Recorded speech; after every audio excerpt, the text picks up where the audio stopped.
Centenarian Bill lusot na sa committee level ng Kamara. Detalye mula kay Eagle News reporter Madeline Villar. Aprobadong muli ng House Committee on Population and Family Relations ang Centenarian Bill. Ito ay ang panukala na nagbibigay ng benepisyo para sa mga Pilipinong aabot sa edad na 100 taon.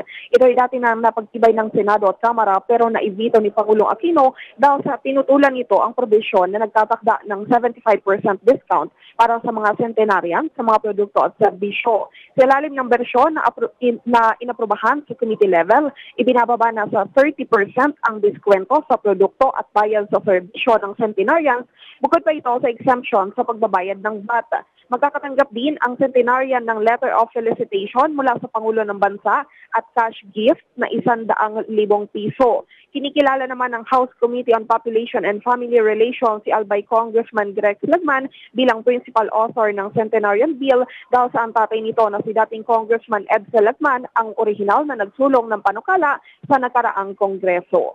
Madeline Villar, Eagle News.